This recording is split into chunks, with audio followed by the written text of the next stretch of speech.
Good morning. God, it's been a few days, hasn't it? 11 days. 11 days in. It's good. It's great. Everything's going just great. I think it's, I'm going to do something a bit different.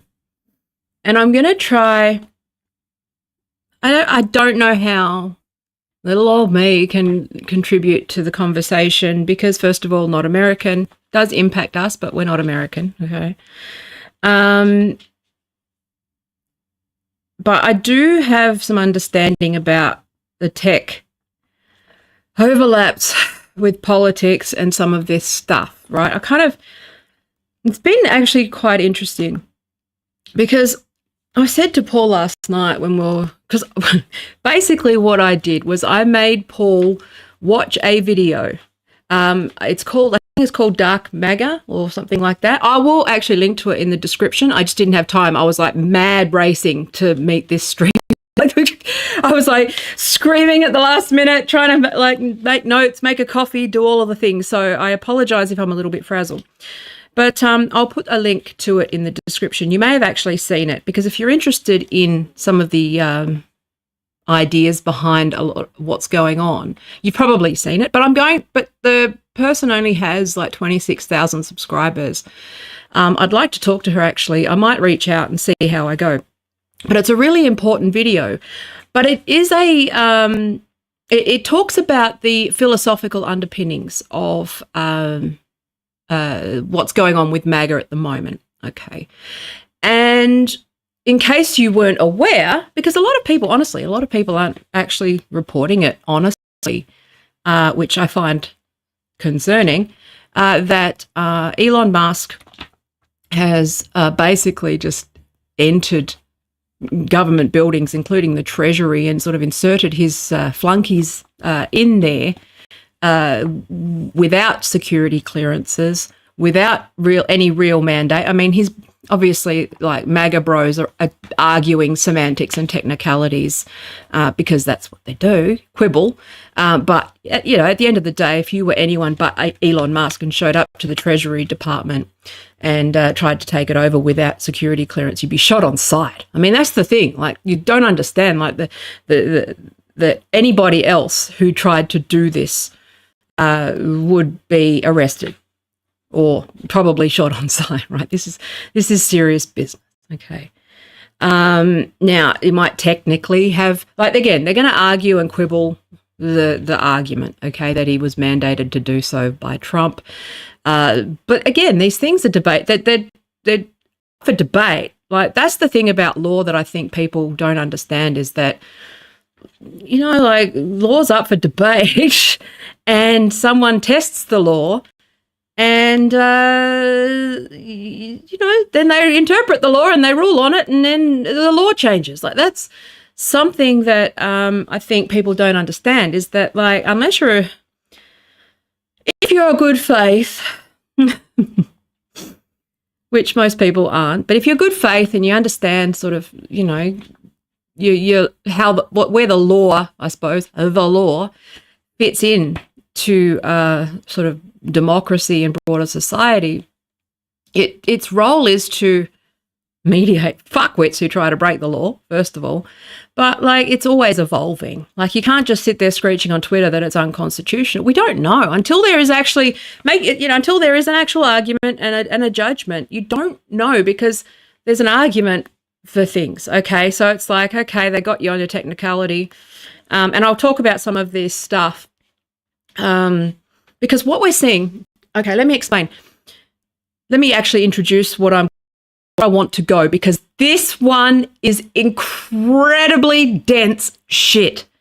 Okay, now I'm talking about an unholy alliance between tech bros, sort of EAC thinking, even sort of left libertarians and Christian nationalists. It's kind of like an unholy alliance of, well, something that people are calling fascism on the left, and unfortunately playing into the hands of the broader strategy, which is all of these groups who are negatively polarized against liberal democracy, or to be specific, neoliberalism. Okay, it's mutating into a fascistic movement. Okay, so I want to be very clear about.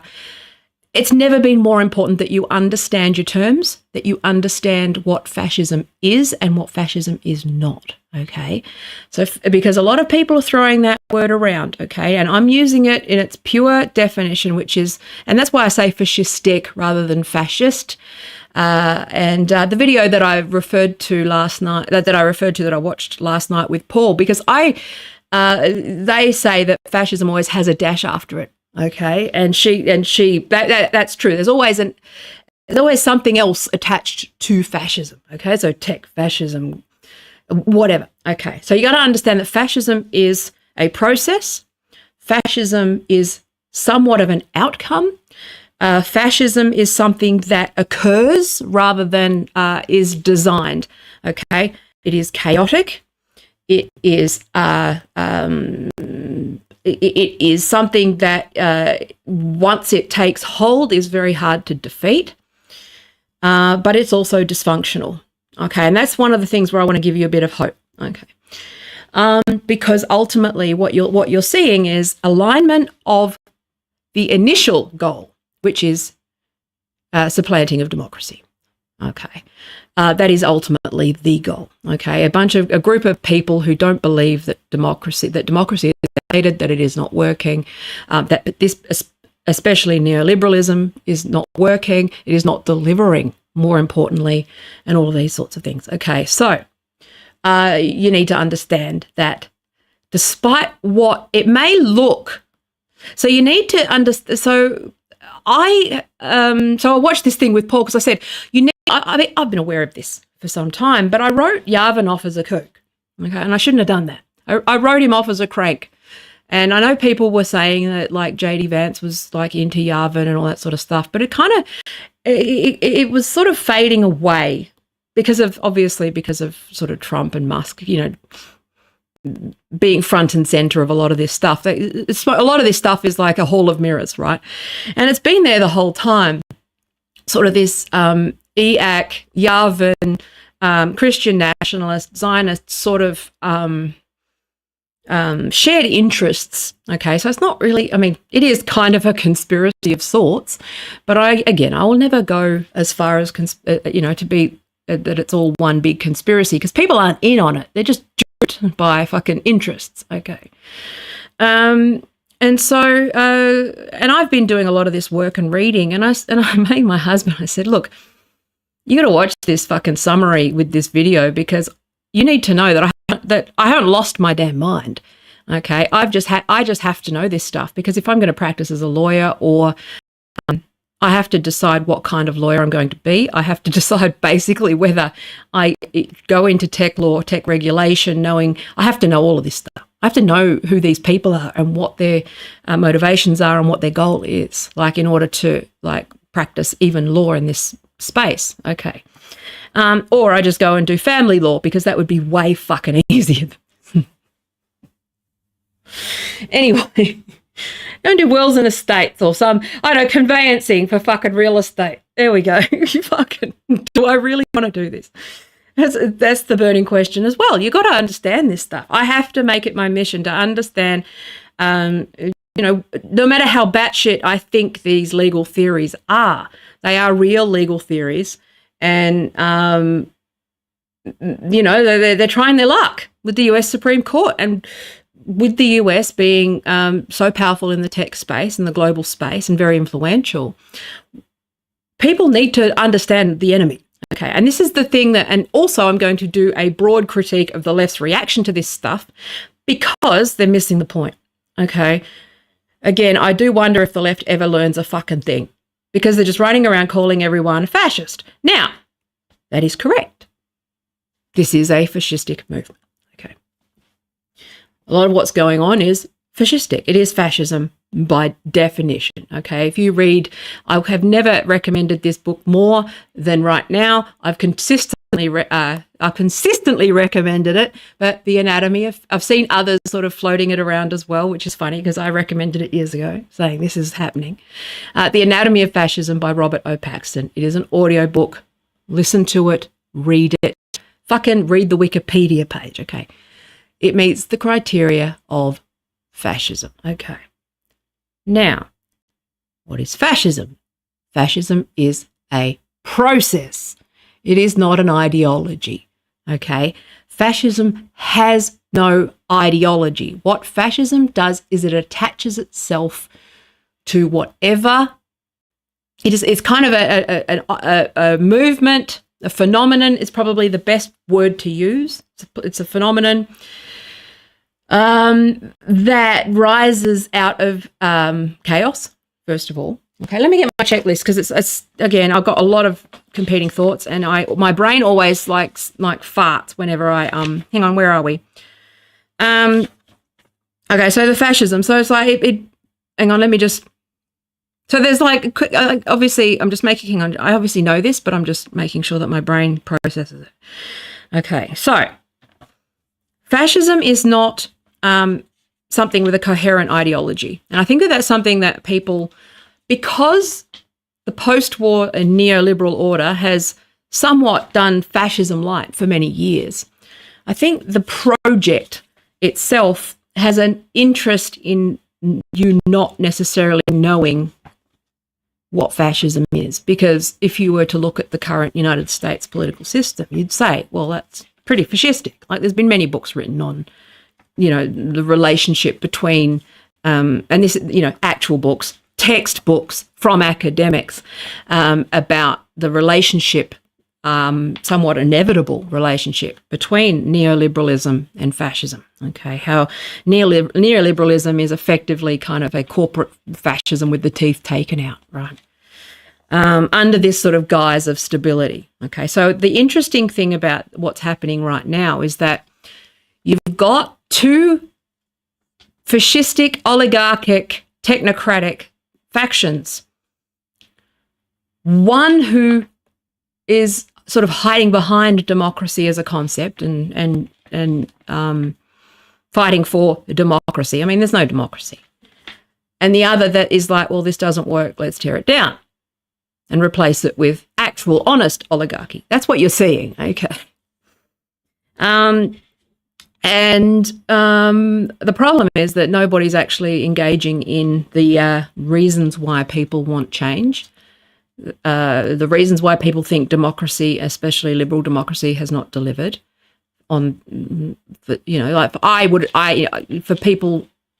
me, I go, well, I see no pragmatic. If I didn't know what I'm talking about, I see no pragmatic difference between, or low practical difference between, the United States military industrial complex under the guise of a democracy and a corporation running a monarchy. Like, there's no real, when you actually think about it. And that's where you need to engage with these ideas rather than just dismiss them out of hand, because there are parts of it that I can see the appeal. Doesn't mean I endorse it, because it doesn't mean that I endorse any of these things. But if you're going to win against these ideas, you replace them with actual fucking ideas, not just like a propaganda campaign that takes the teeth out of everything. It's like, what the fuck I blame the US Democrats. The blame lies firmly in the lap of the current US Democratic Party for not fighting this, because they've tried to tinker at the edges of this, keep their own oligarchy going under the guise of democracy. And of course, there's going to be a movement that wants to that is polarized against you. Like that's going to happen.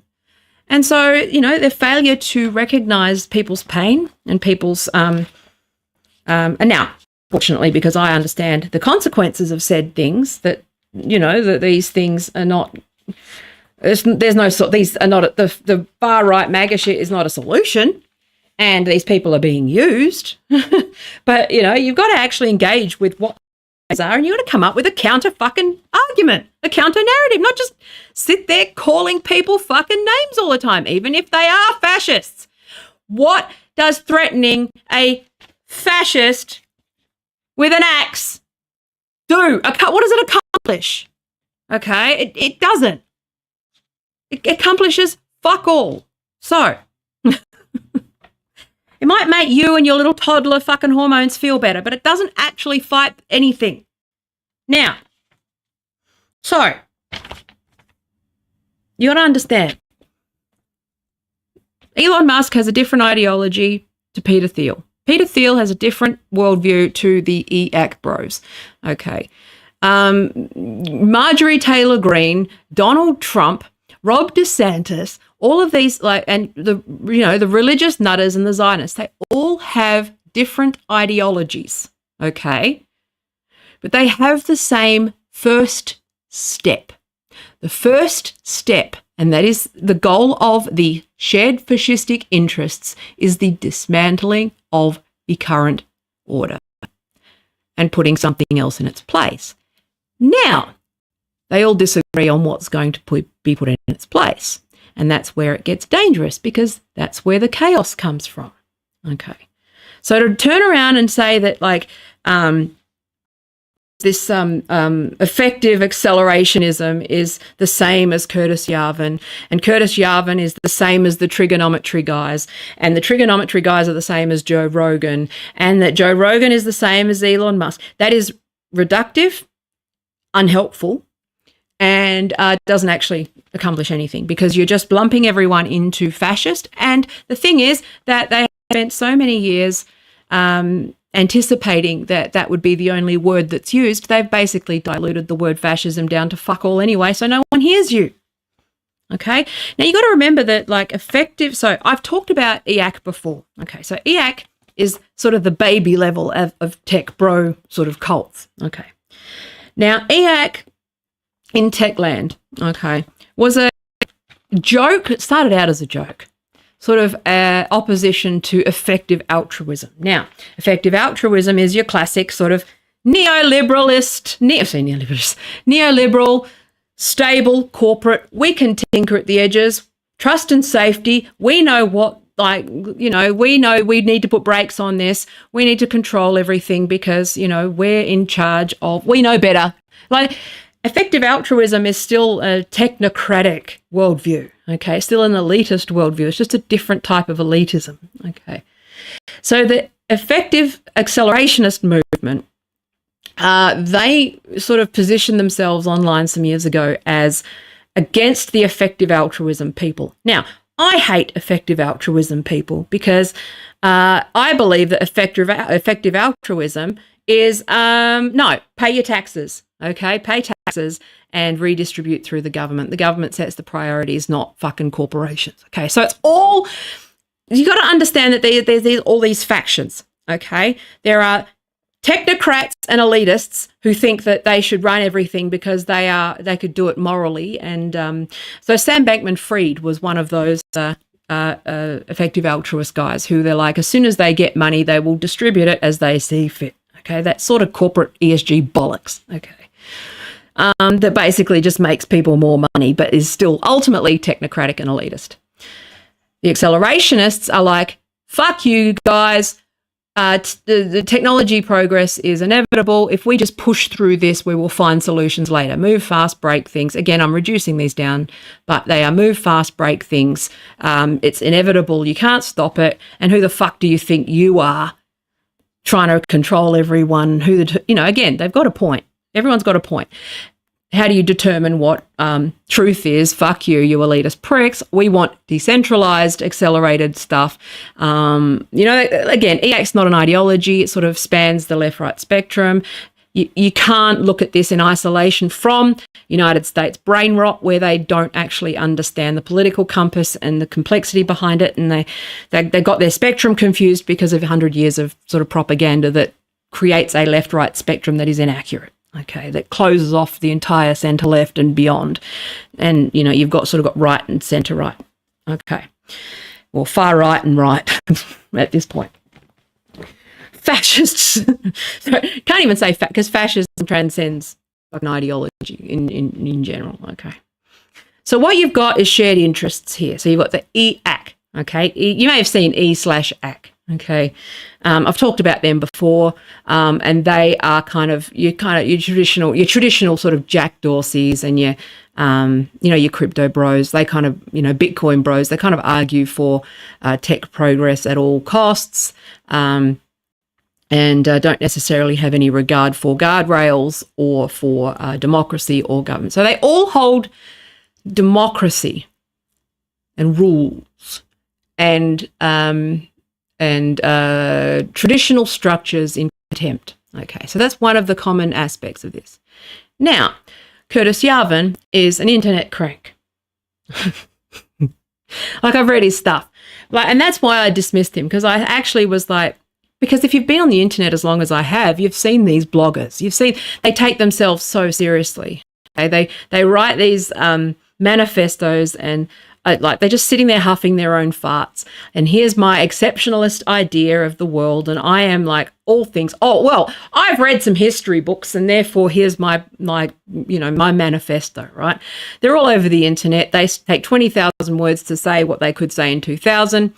And it's, full of jargon and various other things. So he has gotten the ear of people like Peter Thiel. Is it Thiel, whatever. Fuckwit. JD Vance, people like that. Okay. Now, I've known about him for ages. I just thought he was a crank. Okay. I've seen him on Trigonometry. Shock, horror, surprise. And that should have been my first, not that I watch that show anymore, but I did see that I keep I pay attention to movements in these spaces. And so he was on there, of course. And I should have known that the second that he was on there, that he was being sort of adopted and co-opted and funneled up the chain, so to speak, of that ecosystem. Okay, so the role that trigonometry play is that sort of mid-level laundering of people into the more mainstream right discourse. So they kind of, one thing that you've got to know about sort of the Fox News, Joe Rogan, again, separate ecosystems but similar interests, is that they have these connections, relationships, funnels up the chain from sort of little podcasts and little YouTube channels and to mid to big, and then over time they sort of get bigger or, get sunk. They're always constantly monitoring and watching various content creators' channels. They're always measuring it, okay, whether you agree with, that's why they give the love bomb, because they know what's happening. It's why they leave me alone and why I get no bots, because they've put me through that process and I told them to go fuck themselves, so they leave me alone. But what they do is they will, and it was really interesting actually, because it was just something that suddenly it all fell into place yesterday with this treasury stuff. Okay. And again, sometimes you just have a jigsaw piece here, and you go, okay, and you think they're unrelated. Okay. And so there was this podcast back in, was it 2017, 2018? I don't know when it was, but they were friends for a while. And I was a guest on there, but they never put it live because he realised that I was like a lefty who knew my shit, so he didn't put me on. Which was common. I've been on a lot, Benjamin Boyce, all those sort of low-level grifty types, right? But there was this one unsafe space, and he was a crypto guy, and he kept referring to this cathedral. Okay, and this was years ago. This was some time ago. And I mean, obviously I knew what he meant. And I knew that he was, but I hadn't joined the dots that he was referring to Yavin. So they've been running this sort of long, and you'll see that where they kind of love bomb someone like Kerry Smith, and she sort of is part of the walk away movement, part of this whole, and they kind of just leapfrog their way up into sort of higher profile. Some stay mid, some sort of get purged or whatever as soon as they realise that they're kind of, in pretty deep, like a normal person would realise that they're in deep in this sort of funnel, okay? It's effectively a cult recruitment process with sort of rewards and punishments along the way. Konstantin Kisin has never had to pass the morality test because he has no morals, and that's why he's grown. But anyway, so the role of trigonometry in this ecosystem is to sort of funnel these people. Like, he's always had the ear of Peter Thiel and all that sort of stuff. And you'll notice that they're interviewing a lot of Thiel-related people over these years because, again, as you progress up the chain, you get connected to more people, right? It's a whole MLM, engagement pod situation between all of these right-wing podcasts, this ecosystem. And so Curtis Yarvin, again, I just wrote him off as a crank. Okay, as an anomaly. Like my mistake with Kelly J. Keane was like writing her off as just an interesting, person, right? But she was actually sort of core to the recruitment of radical feminists into the far right. Okay, because they sort of spot their marks and they groom them, and ironically, they groom people. Now, so Curtis Yarvin is an interesting guy, and a lot of his ideas are compelling, and that's the thing I think people gloss over. Because one of the things with this culture wars is that the left are fucking idiots. They refuse, by refusing to engage with the pain points, which is people feel democracy's not working. People find you annoying. People are sick of being fucking word policed all the time. People shouldn't have to read fucking Capital volumes 1, 2, and 3 7 times to live their lives and understand things. Like this whole, there's this whole thing with the left, but there's this whole narrative on the right that this cathedral, okay, of universities, media, and the Democrats and all those, and they're all out to get you. They're all out to get you, the person. And unfortunately, the problem with COVID is that proved fucking true. Okay, and you keep driving people there because you won't engage with the fucking pain that leads people there over and over again. And they're doing it again, just calling it fascist without engaging with why. Now, I had a fallout yesterday with somebody who I've known for a long time over this. And but again, it's so frustrating because they are not listening, but their pain is real. So all they're seeing from their media ecosystem is that Elon Musk, so he's upset over COVID still. He's holding a grudge over COVID policy, okay, which, whatever, okay, grow up, but okay. And then it's he's right for it. And he's sitting there going, well, they're inefficient, they're backed up, they don't care about my beliefs. There's this whole worldview that builds around the fact that the Democrats will not acknowledge working class pain, that they will not acknowledge that this stuff exists and that everything is fine. Oh, no, they're just anti-democracy. Yeah, they are. And they're fucking happy with that because they don't see democracy working. And when democracy does work, they vote fucking idiots are in charge. And it's like, I personally find democracy fucking annoying.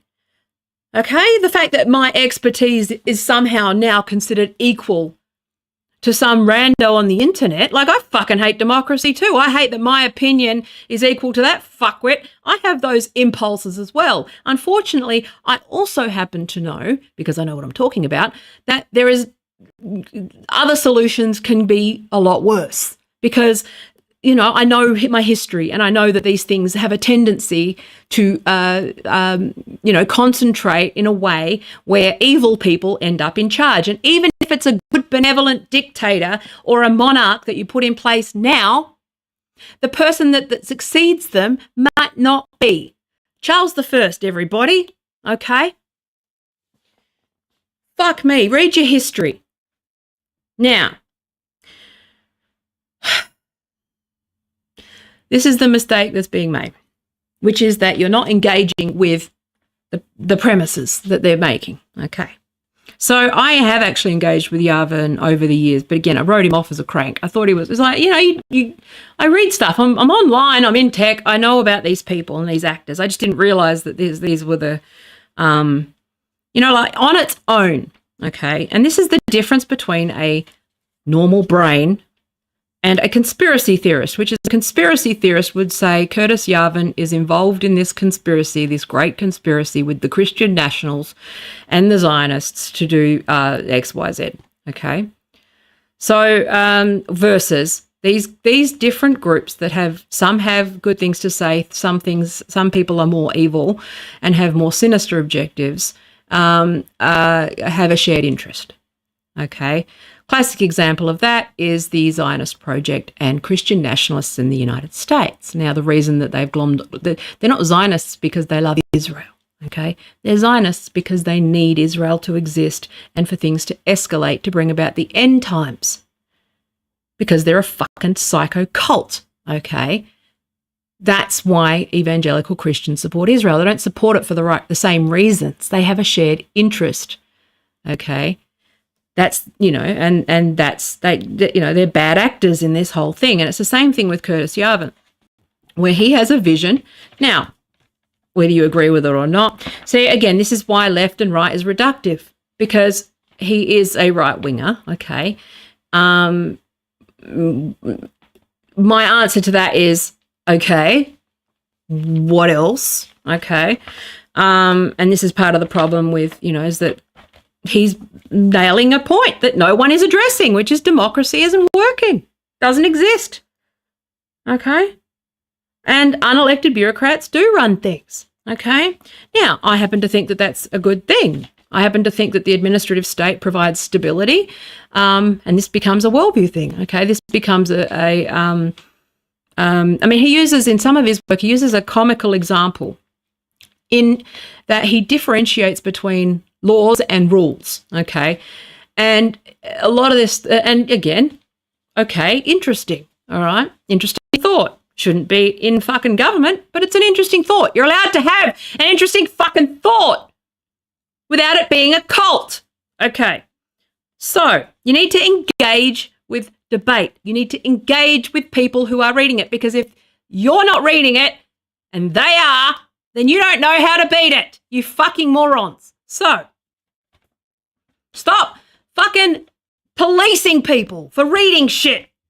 Anyway, So, let me get my words right here.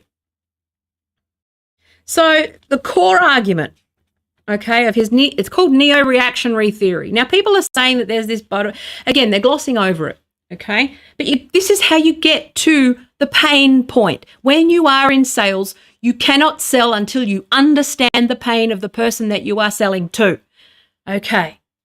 And if you just sit there and yell at people, they won't buy from you. And this is the problem that the left have. And neolibs are as much the enemy and the cause of this stuff as anybody else.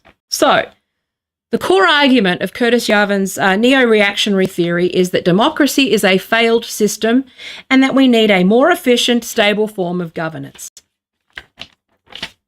I don't disagree with that. Okay? It's what's underneath that's the fucking problem. Okay.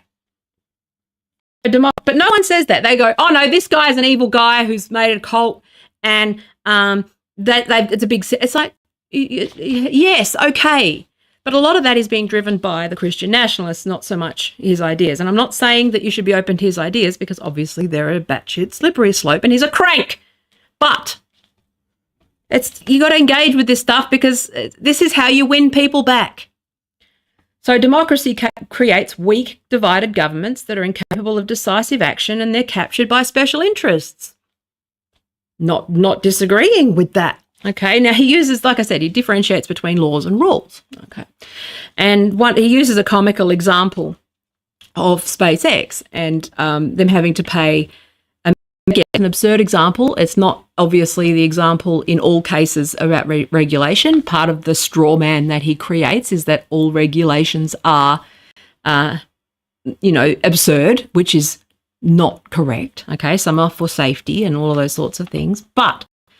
Okay, but this idea that rules are not laws, okay, they're rules, which is like SpaceX, which is when SpaceX does a launch, they have to spend $1 million and go through months of approval to, the sharks think. So that is not going to hit the shark when the shrapnel comes down or whatever, right? Again, it's an absurd example. It's not necessarily an example of...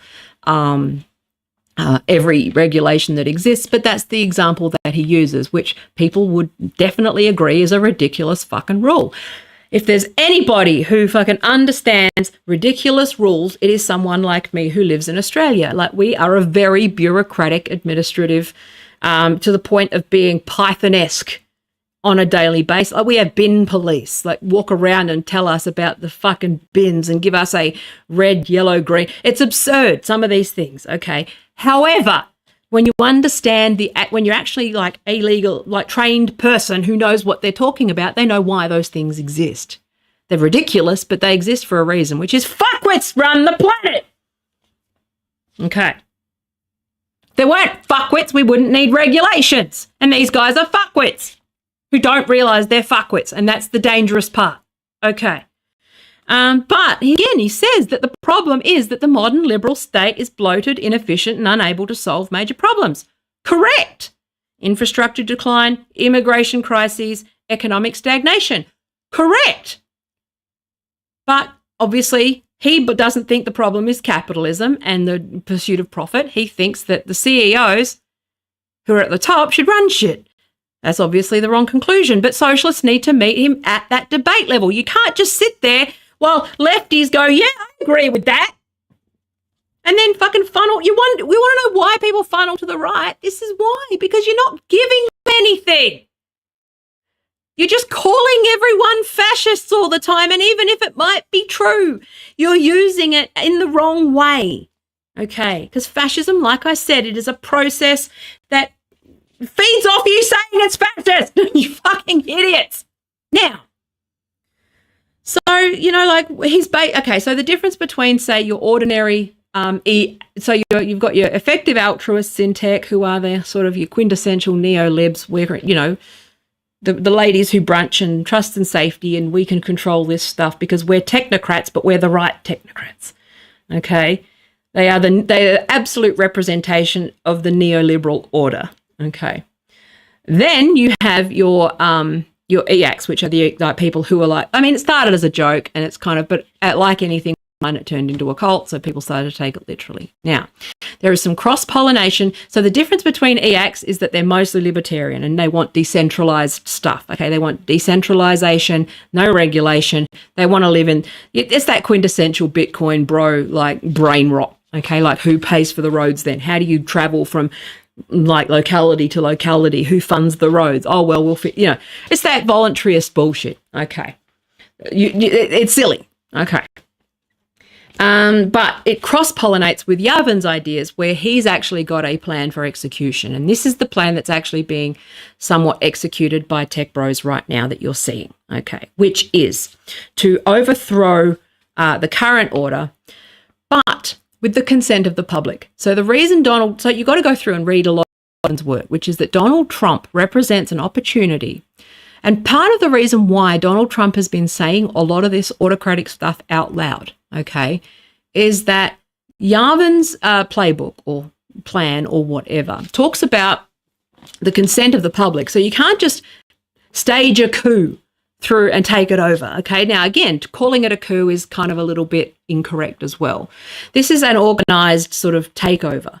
But the way that they're going to do it is through weaponizing democracy against itself, so to speak. So one of the requirements or pillars that I think that people leave out, and even the video that I referred to, again, it'll be in the description on YouTube and I'll share it on things after this.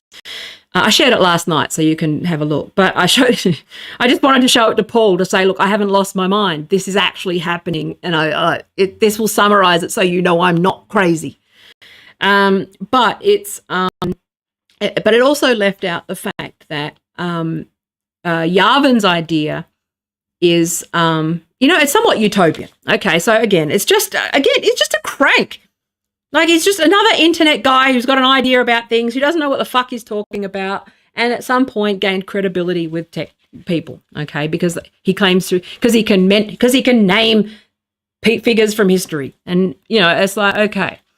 One thing I didn't know, he actually taught me some stuff because I've engaged with this stuff more. So I revisited it. So I read him in spots over the years. Like I was like, oh, well, fucking weirdo. Okay. Because again, these bloviating, huffing their own farts, think they're philosophers, the amateur armchair philosophers on the internet, you cross their paths. But I wrote him off. And then I revisited him a few days ago. And I should have done it earlier because it's all written down. Everything is written down. The whole plan is written down for Trump and Musk and all these things. People are not paying attention. So when what's her name? Leisure Miller is probably the one who's covering it the best, okay, at the moment. But she's covering it from a legal perspective, and I think you've got to go back and read Yavin. Read and actually engage with what he is saying, because I can understand why libertarian leftists, tech people find this compelling. As someone who understands, who's political scientist and understands where things tend to head, I obviously oppose it, but I can understand the appeal for those that don't. Okay, they don't understand the inherently fascistic part of this because it is very utopian. Okay, but the problem with utopia is that utopia has a fucking flip side to it. Okay, now, but you need to engage with the utopia that's attractive for people and stop calling them names. Now I know why the Democrats lost. This is the end of democracy. And people are going, well, democracy is not doing anything for me. I don't care. Especially if they've been consuming this stuff where they go, well, so? Like people are just, they're fed up. If this is democracy, then maybe I do want a king. Maybe it might be okay to have Elon Musk in charge. You're not doing anything for me. Like, how is that? You see what I'm saying? Like, you've got to engage with this. You have to reckon with your own shit and your own elitism. And I do it too. Like, I sit there and I go, these fucking idiots. But they exist and they're winning. And it's like, okay, so I'm trying to tell the left to engage differently with this stuff. Engage compassionately, with understanding, and go, you know what? There's a lot of people who don't think democracy works for them now. And they want a fucking king. That's the part you don't get. is that you haven't done a good enough job of explaining why the fuck their vote matters. Okay, so does it matter? That's the question. That is an interesting question. As a political scientist, I go, well, that's a question that's been asked since the beginning of time. Okay, that's the appeal of it. There is a inherent appeal of challenging these default assumptions that liberal democracy, and by liberal democracy, they mean American fucking neoliberalism, one of the most evil fucking forces to ever exist on this planet in history, has supplanted a socialist liberalism or a fucking, managed democracy, technocrats and bureaucrats who run at the behest of fucking military contractors and defense contractors and large corporations at the expense of citizens. Of course they fucking hate democracy, because the version of democracy they've been sold is a lie. And you have to engage with it, not just say, oh, democracy is the best. Is it? What about the homeless? Is democracy good for the... Well, at least the homeless people can turn up and vote. Okay, can't. You know why? Because they fucking don't have an address. And it's like, okay, can you have the conversation? No, of course not. You're a fascist then. So no, this is real stuff. This is how you win. And unfortunately, I don't think the left have the humility to actually grapple with this shit and actually grapple with their own, elitism. Unfortunately. And that sucks, because it's just, they're feeding. And the thing is, if you've studied at a university, or you're in the media, or you are, a feminist, or some sort of person that is part of their cathedral, okay, they expect you to call them a fascist. They expect you to call them those things. And the people that they're talking to have been groomed to expect that from you, and they don't listen to it. And so you need to engage differently. It is not working. So, now, I'm just engaging with Yarvin's ideas right now, and I'm going to tell you how it goes wrong, because it is the unholy alliance between fucking Christian nationalists and the theocrats that is the part that is the worrying part. Okay. Curtis Yarvin is an internet crank whose ideas are interesting, has some downsides, and I'm happy to have, it's an interesting conversation, and that's the problem with these fucking podcasts, is that they have interesting conversations and then funnel people to the unholy fucking alliance. So, don't let yourself be used by these people. So, it's a whole funnel. I keep talking about that funnel. So, the modern liberal state is bloated, inefficient, and unable to solve major problems. And the solution. So, this is where I have some quibbles and some issues, which is to replace democracy with a CEO government, CEO-style government, which is a single executive authority in the form of a monarch, a corporate ruler, or a technocrat. Okay, so they believe that it's ruled by, you might think it's idiocracy, but it ain't. Okay, they ain't idiots. Okay, they want you to believe that. They want you to believe they're idiots. But, MAGA are idiots, but I'm saying they're useful idiots, but I'm saying that the actual technocrats behind this stuff, they do believe that a CEO, okay, with the consent of the governed. So you've got to understand, this is the thing that people leave out. It's not just, and again, it's an interesting thought. It's batshit and it won't work, but you're allowed to have an interesting thought. I'm giving you permission to engage with it and have an interesting thought about democracy and what that means and what liberalism means, because that is what frees you from this neoliberal bullshit where they've supplanted liberal democracy with liberal democracy TM and have done so much evil on its behalf. The answer is not these guys, okay? So I will say yes and, or yes but, okay? Not no, and because it doesn't work. It doesn't work, okay? So again, I'm about what works and what is going to work, because it's too serious to waste time on things that don't work. And calling people names doesn't work. Okay. So, as annoying and fuckwitted as they are, and I will reserve my right to call people names as much as I need to because I'm just venting. Rules for thee, not for me.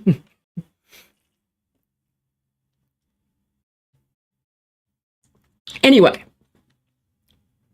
So, but, you know, replace democracy with a CEO. Again, I can see why people might find that compelling because they live under that anyway. And at least they know they can name the CEO. Like, look at Biden. Look at the like absolute fucking decrepit corpses that are running shit now. How is the CEO any worse than that? Do you see what I'm saying? Like, to your average person, I know rhetorically that it's a bad idea because I'm educated and I know, and it's, you know, I understand these things. But most people go, well, they look there and they look there and they go, okay, I'll take the other thing. You know, house prices are up. I can't afford a house. I've worked my whole fucking life only to be like ripped off by landlords and gouged and, you know, all this stuff. Well, current system, I mean, this is happening here. People are blaming the current Prime Minister for policy that is the legacy of a government that was in power for 12 years before. Not his fault, but people go, well, right now it's the government, so I'm voting him out because my life sucks. It's like, well, yes, you can say they're an idiot. And yes, that might be true, but you're not going to win an election by calling them idiots. Right? And it's like, okay, you got to acknowledge their pain and have a conversation. And that is really fucking annoying. And it requires so much patience that most people don't have. Like, it is tedious. It is painful. It is annoying. It is frustrating. It is it causes me rage daily. I wish I was better at it. I fucking hate it too. But that's you're going to have to engage with facts and empathy and like their faulty reasoning because the premise is correct. The reasoning is broken. But they're all, well, no, okay. The premise is, the diagnosis, the problem, the pain is real, the premise is faulty, and they're reasoning okay from a faulty premise, right? And so it's like, well, they're arguing for competence over popularity. Good point.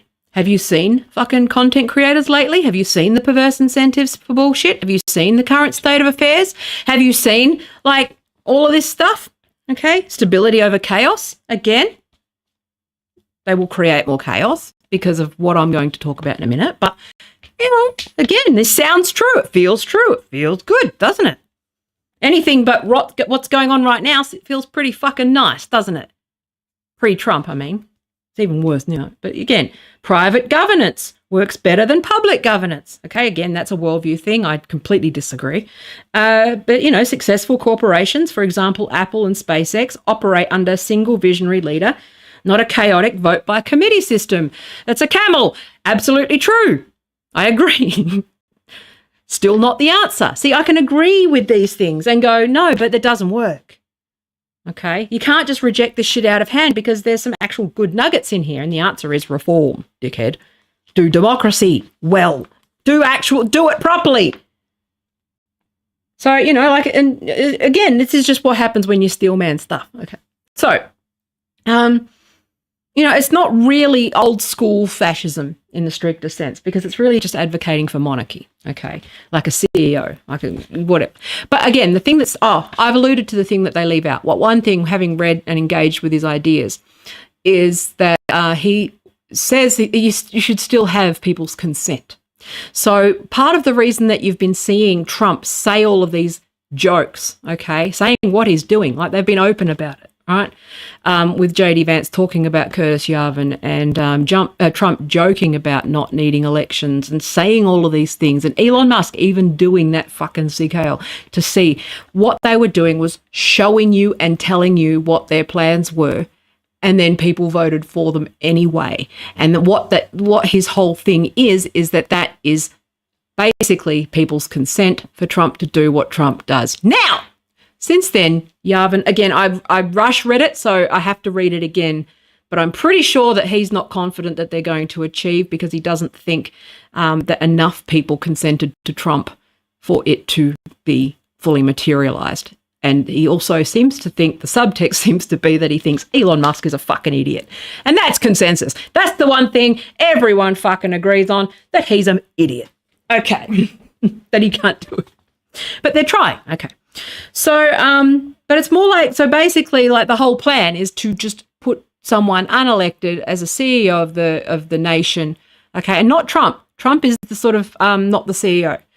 Okay. They think the president should be CEO. But at the moment, in terms of that transition, now again, I could be wrong. I have only read the most recent stuff once. So I need to go back and read it again to get it to fully digest it, because it's so. Just think about these like, online essays. You know, those tedious, the tedious rebutter types, right? Oh my God. Okay. Anyway, it's hard going, even for me. Like I just go, yeah, okay. It is so badly written that I'm still astonished that people took it seriously. That's why I wrote him off. I was like, he's just a live journal fucking, he's just like, yeah, everyone's got those. Okay, whatever. But basically it's not necessarily ideological. So his vision, much like fascists and various others and theocrats, and this is where the overlap happens, is that it's post-ideology. So a lot of it is expresses frustration with the left-right dichotomy to begin with. And that's what you need to understand, is that you calling them right-wingers and fascists and all that sort of stuff, they truly believe that that is a signal to them that you are not enlightened enough to think past that binary, okay? And so when communicating with them, you by signaling that they're far right, people already dismiss you because they believe that they're enlightened and beyond the left-right paradigm. So when you hear them talking about how the Republicans are the working class now or whatever, it doesn't necessarily mean that this is where people who have their nose in capital too long, dare I say, a little too long, can't see the forest for the trees, in that they don't understand that the whole worldview is one of post-ideology, of past political spectrum, past old hierarchies, past old ideas. Like the very nature of the left-right paradigm comes from the French Revolution, which they believe is out of date. They believe that all of the thinking is out of date and that they can come up with a new way. And it's the same thing with, theocrats, but also EAC believe that, they have all different versions of their own utopia, but they all have the same immediate goal, which is dismantling the current order. And that's the thing that you don't understand. So when you instantly appear unenlightened when you are talking about left v right. Okay, so that is something that you just need to be mindful of. Okay, flinging words around and all that sort of stuff. They don't. Again, there is a big but to this. I'm steel manning Yavin right now. I need to qualify it and say that I am steel manning this stuff because it's what I do. Because steel manning the ideas shows its appeal, and it can help diagnose how to counter those ideas, the counter narrative around it for whoever does it. And people are failing miserably. We're losing. It's really important that you get your counter narrative correctly, and you can't have a good one without identifying, without steel manning your opponent. You have to understand why this appeals to people. And for me, it's like, yeah, the system's broken. It is that simple. Okay, if you're wealthy and the system's working well for you, well done. You got a house, well done. You can afford your rent, well done. You have you don't really think about the price of food, well done. Congratulations. It's not all about you, okay? And again, this is why the corporate wings of these left-wing parties have to really fucking reckon with this and be willing to give up some of their own shit. They can't fight it by saying that. Like I said, you can't fight this stuff by saying that it's the end of democracy. And people are like, well, fucking democracy hasn't worked for me so far, has it? It's like, okay, get back to basics. And this is why I'm taking the time to, and again, people won't really fucking watch it or anything, but, it's here on record. Am I usually wrong? On average, no. Sometimes, yeah. If I'm wrong, I'll apologise. But I don't think I am on this. I don't think I am in terms of the strategy moving forward. But, again, they think that, like, rather than, like, we need to engage. So here's some ways to frame it, right? Which is that, democracy is bad and we need a king, okay? You go, well, maybe, we need to look at how elections run. Are they representative? Like, the thing about the Australian system is that we have what Americans call ranked choice voting, preferential voting, where people have their vote counted, for better or worse. But the thing is, the brain rot's coming here. I mean, I saw on Reddit yesterday someone going, should we protest having to vote? And it's like, no, learn how it works. It's like the most representative system you could imagine, because you can distribute your votes however you want. Fucking hell. It's not America, my God. But, brain rot of, like, the Greens who spread this, like, two-party system narrative. And it's like the Greens only just they don't give a fuck about you. They'd rather you have a minority Dutton government that nothing gets done and things get materially worse for you than a Labor government that gets some stuff done, okay, up against these fuckwits who want the same thing. Gina Reinhardt was front and centre at Trump's fucking celebrations, okay? And she's backing Dutton. So anyway, but, again, we need to look at how elections run, why, compulsory voting, preferential voting, two-party systems. Look at the systems. Okay, that's the only way you're going to beat it. You have to be willing to accept that the system doesn't work right now. And that doesn't mean tinkering at the edges. It means an absolute acknowledgement that it is broken and it needs fucking fixing. And that means giving up some of your own power, if need be, being willing to give up some of your own power. And that is the problem with the left, and is that they see themselves as the rightful kings in many ways, okay? And that's the problem. There's too many people who think that they're the rightful leader. They're not much different. That's the thing.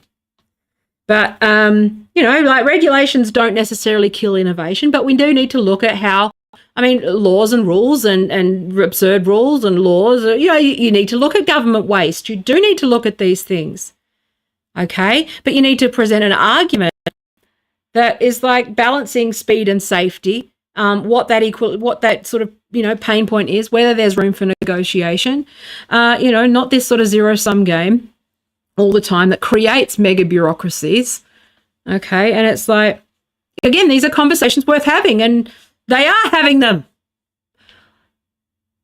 And bringing in fascism in the process.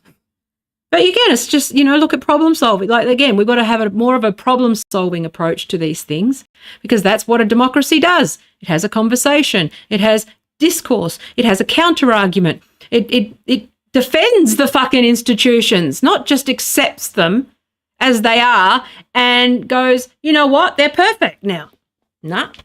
And again, I'm straw manning. Obviously, I know that, the left does. Good faith people on the left do this, but we need to do a better job at defending why democracy matters. It really is that fundamental. We've just forgotten. We seem to have forgotten to defend the important things and going back to basics. Why does democracy matter? Why do human rights matter? Why does this matter? When there's a disconnect. People aren't seeing it. You can't just say, well, it just does. Explain why. It's anyway. But again, like, calling it fascistic it is important, but it's not. You're playing into the idea that fascism is sort of one ideology and one thing, rather than a sort of disorganized, chaotic, opportunistic kind of phenomenon, rather than a political party or a brand, okay? Not to quibble, but it's not focused on, racial supremacy, or it's more of a technocratic, elitist, hierarchical kind of thing, where, I wouldn't argue that I would prefer a competent CEO over, like, Biden. Fucking hell. And all of his consultants and all those fucking professional wastes of space, that I wouldn't prefer someone competent. but you don't, you run someone for election who is competent. The answer is not to, like, yeah. They're missing the point. You see what I'm saying? So, but again, there's stuff unintentional. Again, you got to look at like things like what happened with kids. So you've got the monarch. A good monarch might be a good one for a bit, but what happens if they die? Who succeeds them? Is their son a fucking fail son? You know, imagine. So you decide that you want Donald Trump to be CEO. Well, he's old. What happens when he dies? Do you want J.D. Vance? Do you want Donald Trump Jr.? What's their succession plan? What's the criteria? Okay. Is the criteria like, do people get a say or not? You know, like it's like, okay, under this rule, they don't get a say. You know, under democracy, people do. But do people make the right fucking decisions under democracy? Of course not. Again, it's like, okay, well, how do you win people? I don't know. Give them shelter. Give them freedom. Actual, real freedom. Economic freedom. Rights. The usual things. Pursuit of the good life. Those sorts of things. Don't just tell them they have it and then yell at the opponents and then act surprised when people are cheering on Elon Musk in the fucking... So what are you offering? Are you being welcoming? What do you actually bring to the table? Are you, you know, and again, I acknowledge that it's hard and it's one person can't possibly do all of this, but someone fucking should. Why is there a whole half of the country right now who aren't like actually engaging in this? They're doing the same thing. They're infighting. Anna Kasparian and Emma Vigeland and all these fucking media people, they're bickering as usual. Okay? And it's like, fucking hell. They're too busy dealing with their own personal drama than actually working out and reading and engaging with these ideas so that they can actually win. Grow up. So, I don't care who fucking started it. Grow up. Mum said so. But it's like, okay, so this is, again, engage with Yarvin's ideas. But, you know, again, this is the fun part, the 2025 part. Now, so you've got your EACs and your Yarvins. You know, it won't work. They're internet cranks and idiots who have an idea and a plan, and they shouldn't be taken seriously. They should not have any power. They should just be like, that's an interesting idea. Off you fuck. Okay. That's where I put these guys. Now, where the unholy alliance has occurred is in the shared interests of MAGA and the Christian nationalists and the Heritage Foundation and all of these sort of far-right like pockets in the United States, again, which are not homogenous. Okay? You've got your Christian Zionists, you've got your Nazis who hate Israel, you've got your, you know, all of those factions, mega like people who like your Steve Bannons and your sort of, you know, Steve Bannon sort of more falls into this sort of Yarvin category, but is a actual fascist, right? And it's like there's those, again, they cross-pollinate and sort of morph and have a shared interest in, but they don't have necessarily a shared goal, but they have a common enemy. And I think it's really important to understand that it's not about shared goals, but a common enemy. And the common enemy is the current order, liberal democracy, whatever, you know, like the current status quo.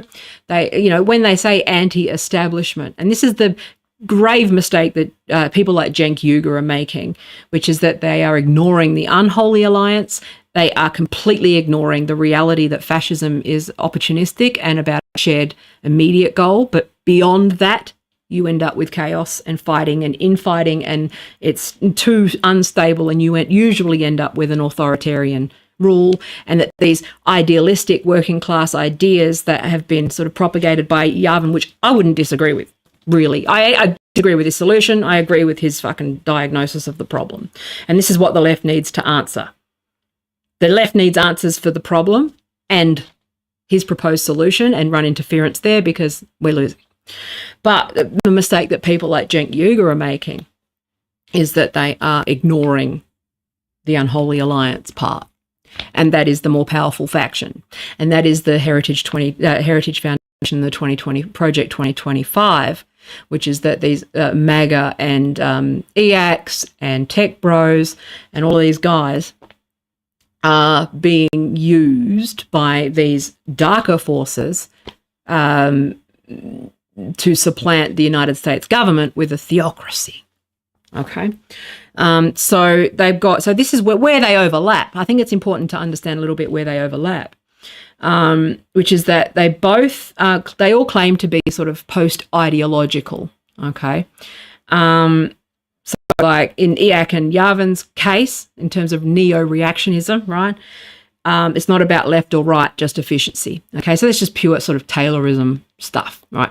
Scientific management, not that dissimilar from the Democrats, if I'm honest with you. A lot of the Democrats have this technocratic Taylorist approach to management anyway. So you've heard Joe Biden talk about managed democracy as well. That's not democracy. It's the same as these guys. Okay. But in reality, like, remember, the power players are the ones with the interest, not your everyday sort of MAGA voter. Your everyday MAGA voter is just raging, lashing out, and hates you, lefty, because they've been groomed to hate you. They've been groomed to see you as elitist. They've been seeing you as part of the notice how, because they stopped using the cathedral and they started referring to the elites. And they started they refined their message over time. And that's why I hadn't heard the cathedral in a while. And obviously that didn't work, but it's the same thing. Like, they see you as part of this cathedral. Okay. These ideas cross-pollinate. Okay. So like I said, everything that you say, they have an answer for, and they have a thought termination that occurs every time you start saying things that you think are factual and correct. They hear you and they don't listen, and they shut down and go, oh, she's one of them. Oh, they're one of them. Oh, I knew they'd say that because they're just one of them. This is what you got to get through this. Really difficult. Because it's been a long-term campaign to terminate thought in that manner. Okay. And if you're in that mindset, then you need to fucking work on it, because the left are trying to help you right now from something that you are not signing up for. I can guarantee you it is not in your interests, and you are not signing up for what you think you are signing up for. Okay. I understand why you feel this way, but it is not the solution. Okay. It looks like a solution, but it is not. Okay. Now, so remember, so you've got your Christian so this is an example. So you've got your Christian nationalists in the United States, right? The evangelicals, fucking batshit people, right? Who they want theocratic control of the government. So they want to run off this, unitary. So the Heritage Foundation have sort of been the glue with the Project 2025 between all of these forces, the people who want theocratic control of the government. So what you're seeing is it's called unitary executive theory. It is very fucking dry and very boring legal shit.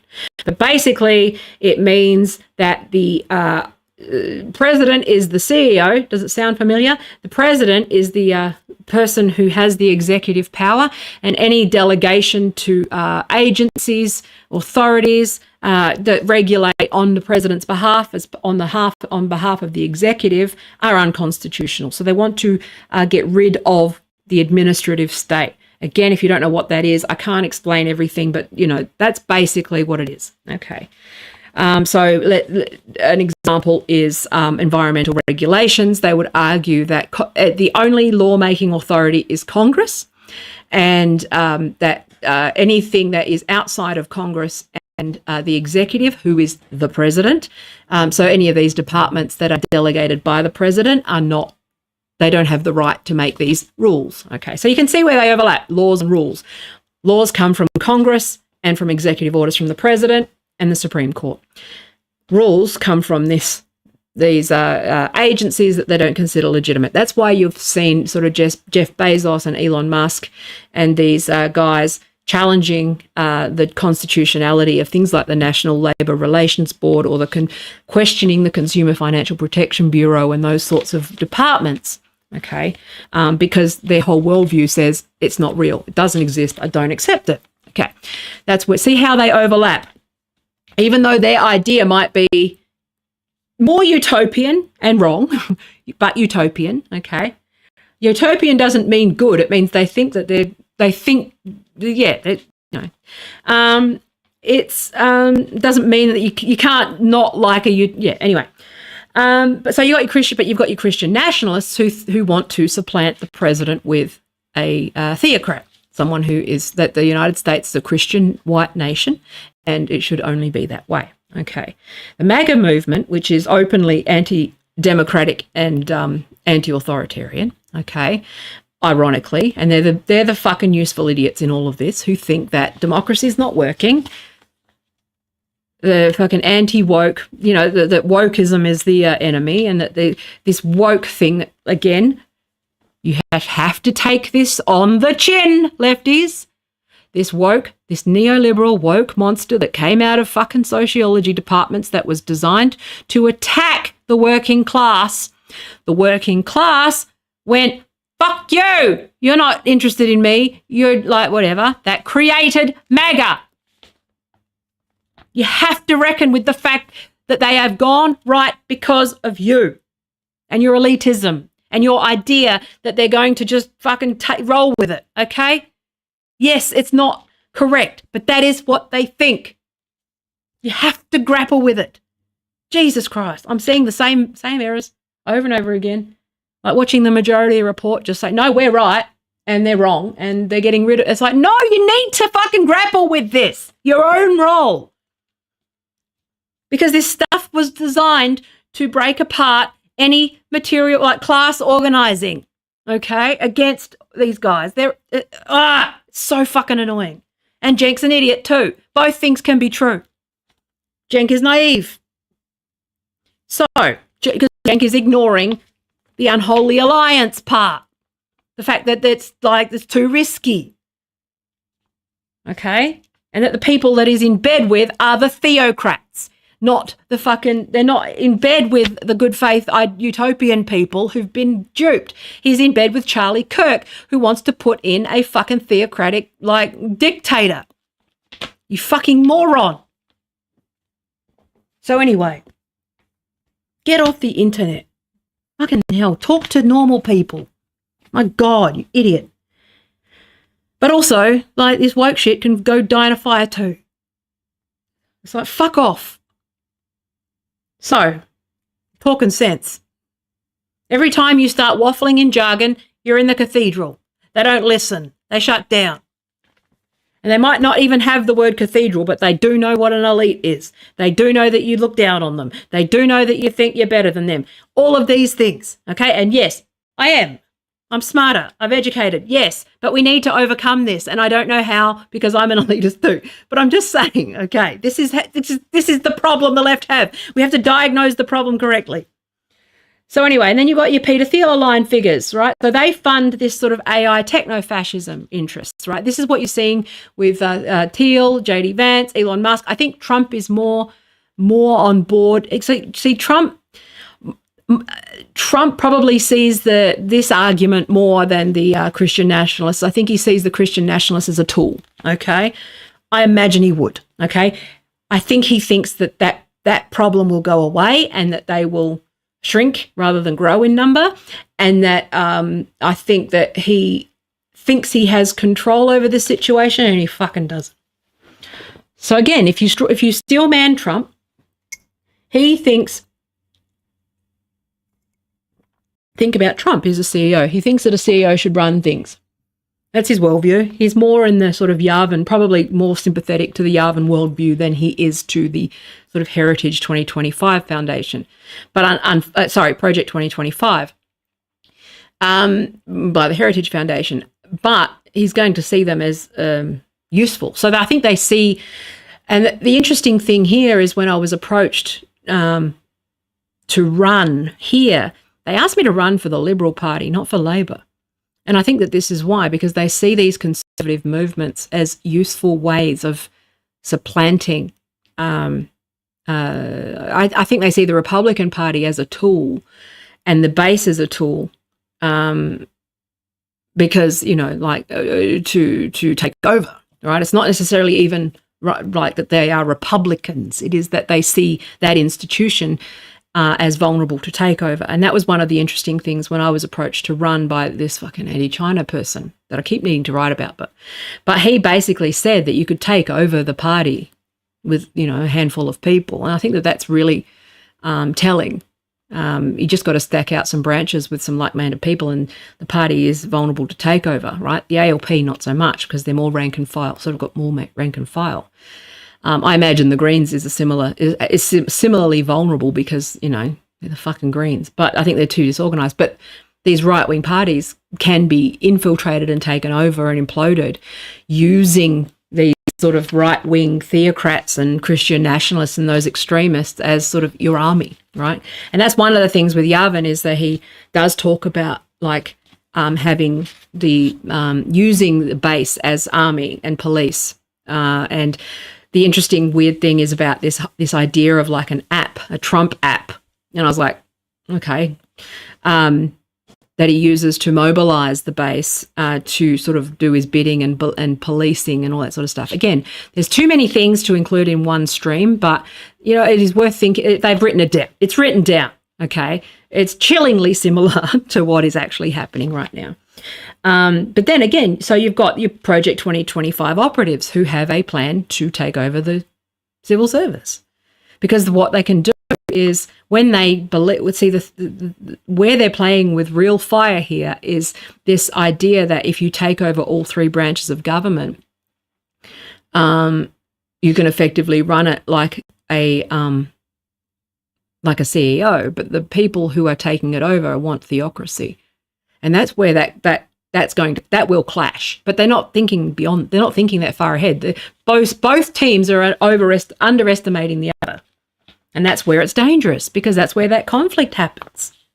Because there's the power struggle between these different goals, but it's a secondary thought. It's not the primary goal. Is to get rid of liberal democracy. Once they get there, they will break apart. Like. That's fascism does that like that because it is an unholy alliance of people with different end games, but is, you know, the same intermediate goals usually. But you don't want it to have supplanted, you know, you don't want it to have broken democracy in the meantime. Okay, so you got to focus on fighting the first goal first, and the people are too focused on the end goals. It's like we're not there yet. You got to focus on this alliance where they all have the same immediate goal, which is getting rid of like checks and balances within liberal democratic system, right? Or separation of powers and those sorts of things, or the administrative state and the civil service and all of that sort of stuff. It's not just about looting the treasury. A lot of people are, again, reducing it down to this, but you really need to understand what the actual goals are and what you got the short-term, medium-term, long-term goal. And people are too focused on the long-term goal and assuming the shared interests beyond the first goal. They don't. MAGA want to tear shit down, okay? Bannon wants to tear shit down because he's a fucking Nazi. EAC want to tear shit down because they think everything should be run by AI anyway.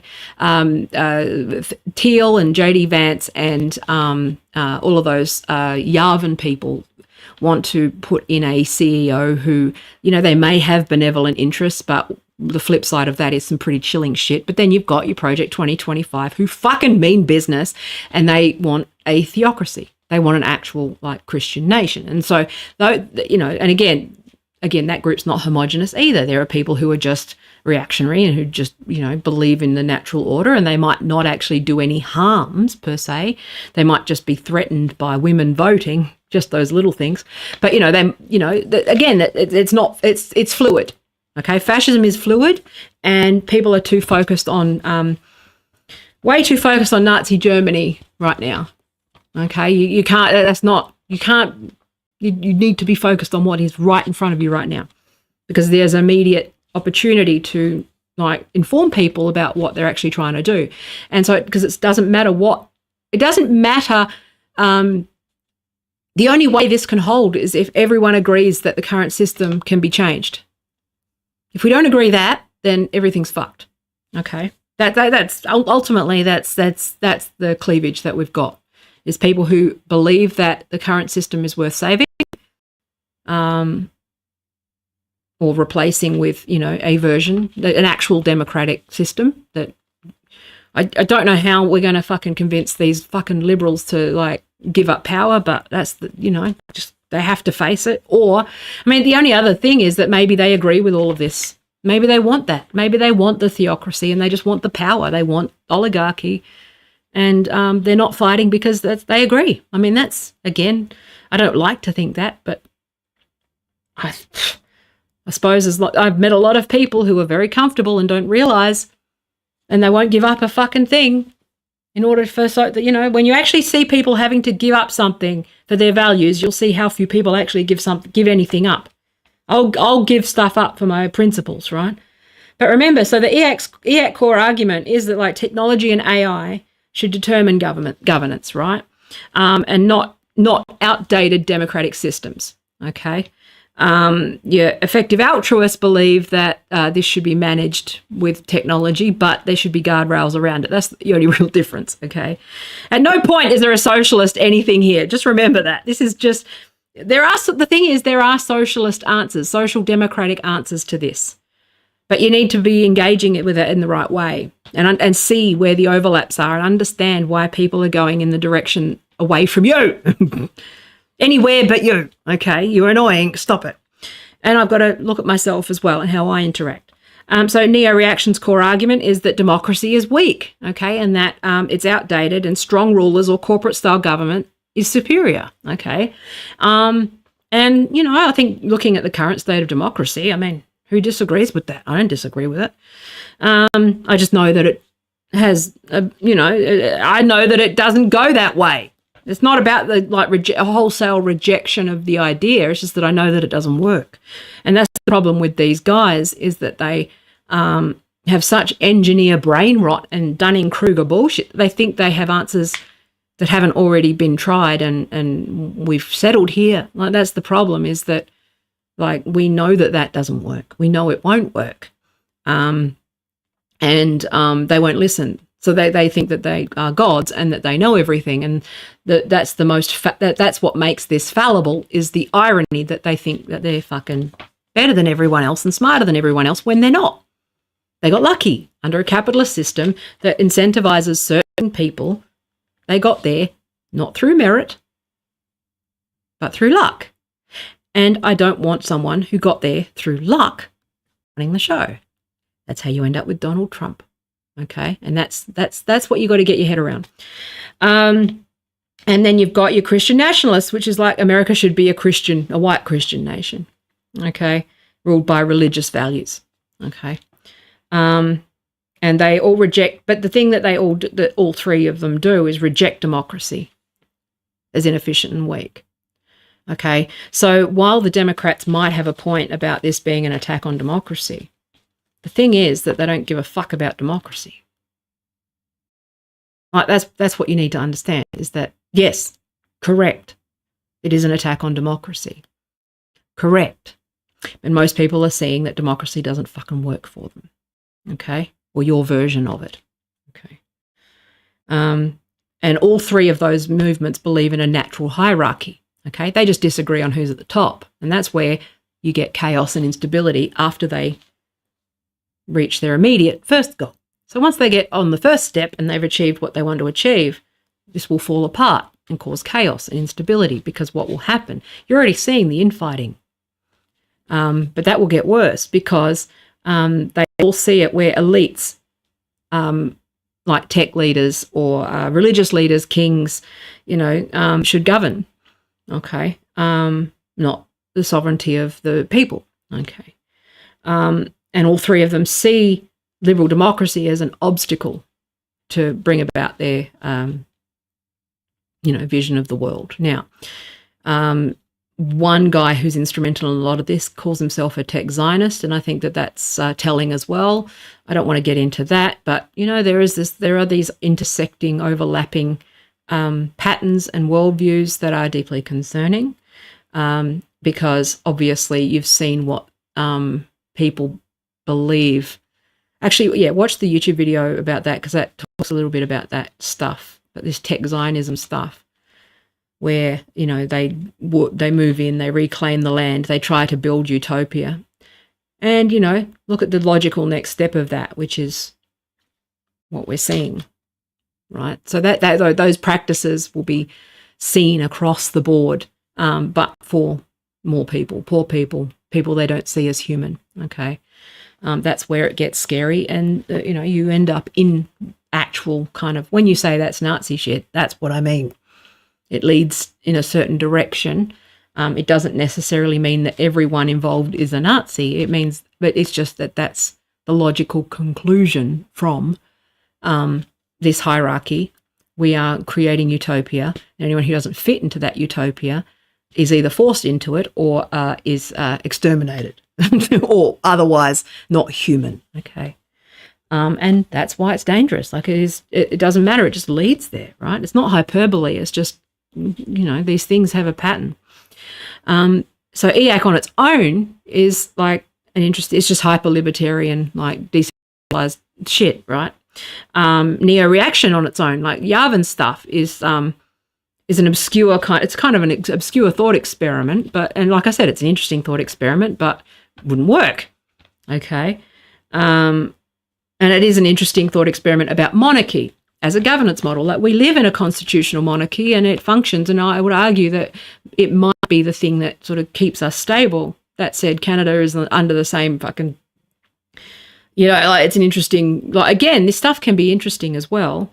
And saying it's interesting isn't an endorsement of it. It is just understanding how to solve shit. You need to engage with it.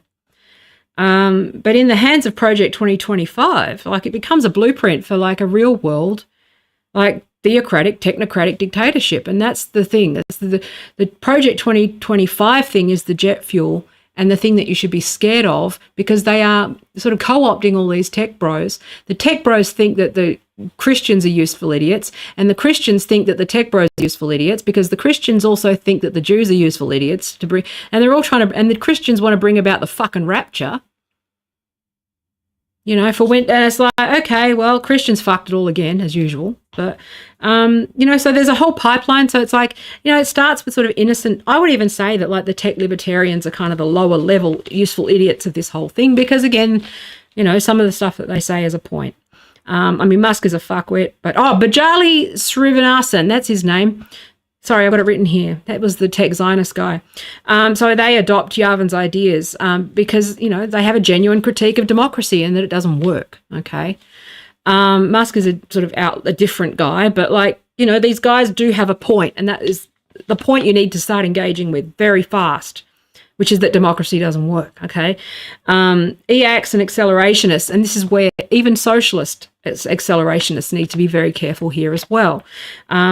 Because they meme it and they go, yep, you know, sit back while the world burns, and they meme the Yavin's ideas and they push, you know, oh yeah, we'll replace democracy, and, you know, well, but with no real plan of what's going to replace it. And that is incredibly dangerous, okay? Because the people who do have a plan for how to replace it are very organised and have a very clear plan. It is 900 pages, okay? And they've been working on it for 50 fucking years. And, you know, like something like a figure like Trump or so Project 2025 uses Yavin's neo-reactionary thinking to justify dismantling the administrative state. So where Yavin fits is that he's given them the language and the tools and the rhetoric that they needed to get your consent. Okay, so this is where, you know, Trump saying out loud all of these things, that was an implicit way of saying, well, the public consented to it. Therefore, they knew what they were getting. They knew what they were voting for. Here we go. And that's what you're saying, rock and roll, okay? You know, they want to use AI for efficient government. And this is where, you know, Elon Musk, world's biggest fuckwit, has, you know, again, I don't know what is in his heart. He's kind of his own monster in his own way. He's kind of the natural, I don't know, I think he's also just got brain rot. Teal's a bit like, whatever. Teal's switched on. They're not stupid. Stop saying, first of all, my idiocracy joke stance. The joke about idiocracy, I was like, you've got to be careful about idiocracy, saying we live in idiocracy, especially when in this context, because people thinking we live in idiocracy is how, again, this narrative undermines democracy. And you start to get into these sort of eugenics and hierarchical conversations about who should be running things. And it's like, oh, isn't that interesting that the idiocracy, again, not Mike Judge, obviously, he was writing parody, but again, how these narratives take off and people are like, oh, you see it popping up. Idiocracy is everywhere. Idiocracy. Why are they keep saying idiocracy in these? It's like, it's because they kind of believe in the inverse, which is that poor people shouldn't have babies and only smart people should vote and all of these. You know, remember what the flip side of this stuff is. Think about it.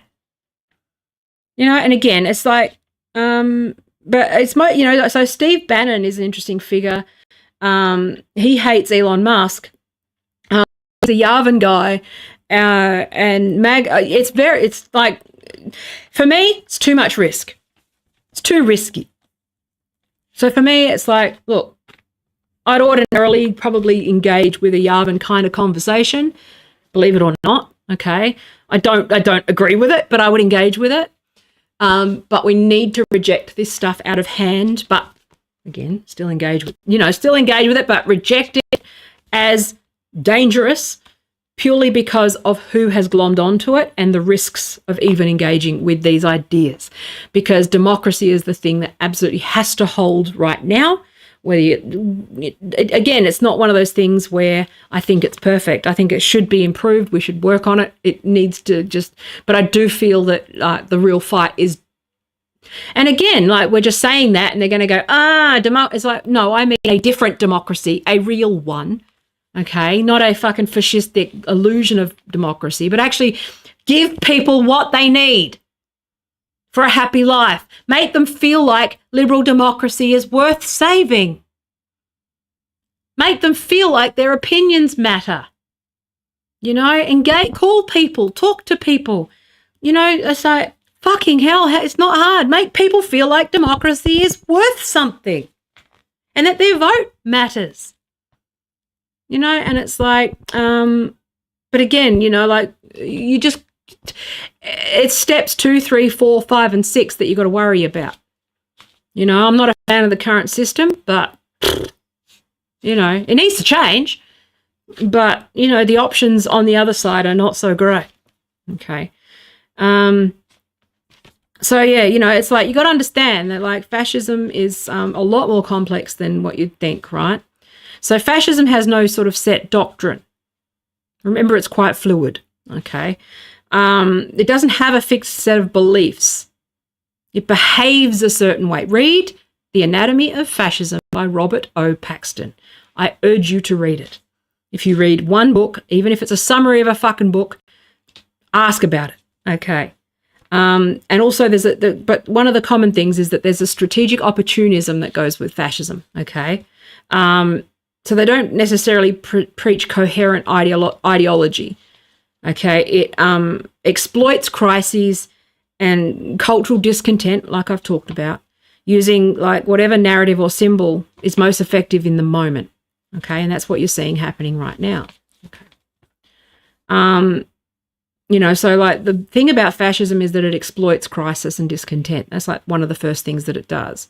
It exploits fear, it exploits rage, most importantly, okay? And it channels it into a cult of a strong leader, okay?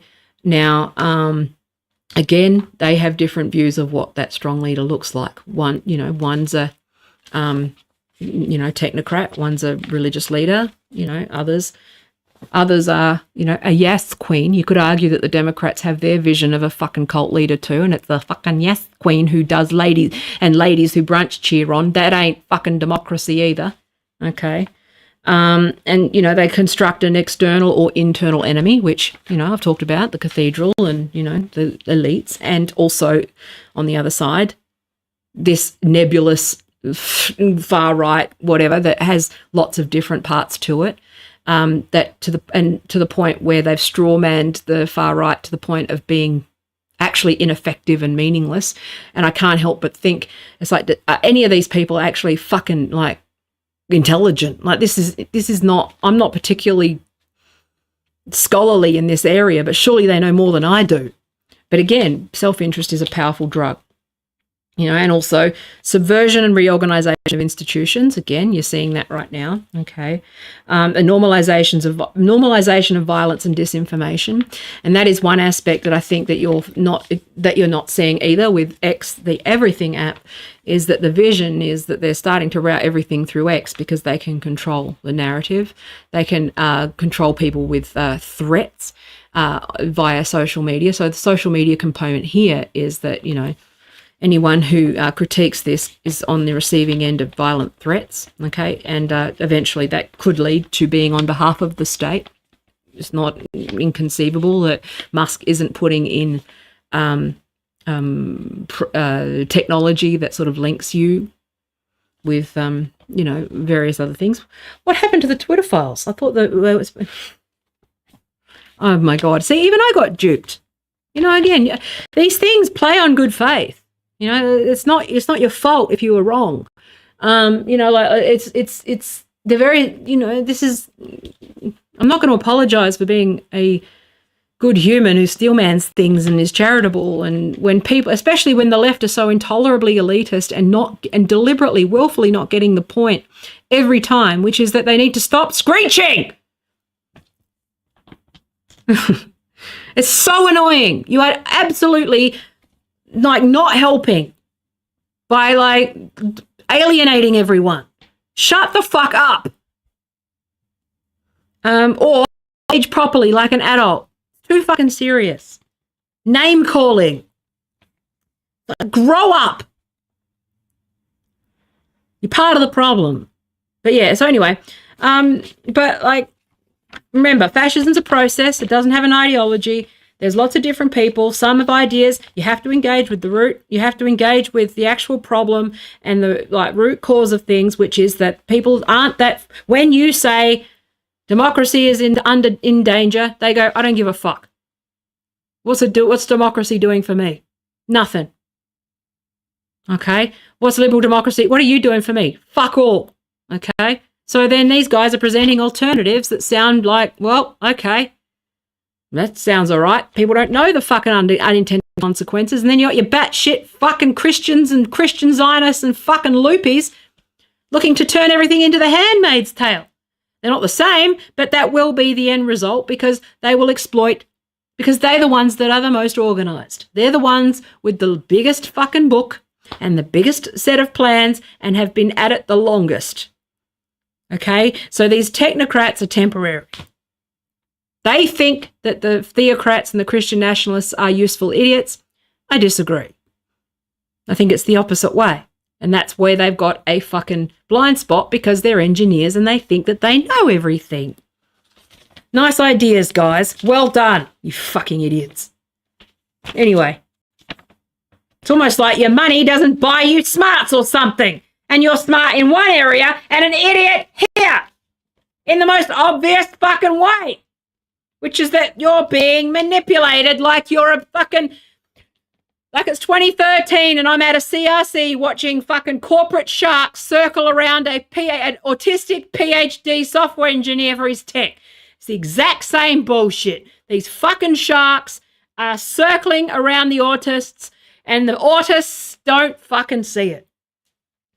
Because they got their fucking tunnel vision, as usual. Fucking morons. Anyway, I'm going to go. I threw my thing, and I'm going to drink from my dick.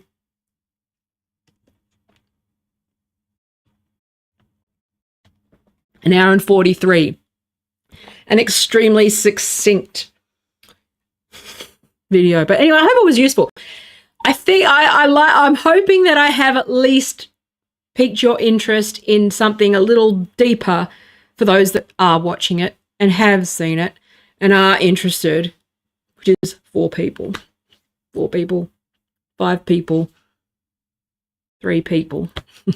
No kidding. But if you are, I think that there's answers for things. Screaming fascism is not going to help. I don't think it is.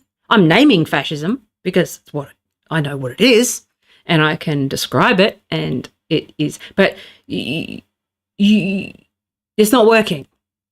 Okay. You need a different strategy and you need to start acknowledging not like Cenk Uygur, who's a fucking moron, who takes all this stuff at face value. MAGA are being duped, okay? But that doesn't mean that their pain isn't real, and that doesn't mean that they care about democracy, and that you start talking about democracy and fascism. There's a whole fucking information funnel, a whole like disinformation campaign that's been going for years and years and years that's telling them that democracy is not working for them and that they don't care. Doesn't matter. They'd rather have king. It's why they're worshipping fucking Elon Musk, because he's their fucking, savior. They're desperate. They're looking for a fucking answer. Meanwhile, you've got the do nothing fuckwits. Oh my God, where are they? Jesus Christ. It's embarrassing. Anyway, fuck me. I know I've oversimplified a lot of the ideas here. Do engage with Yavin's idea. You have to read it. Okay? How the fuck do you think you can fight Hitler if you don't read Mein Kampf? Like, what the fuck? What idiot are you? You need to look at what the appeal is and understand it if you have any chance of fighting it. You idiots. Oh, don't say the words. Fuck off.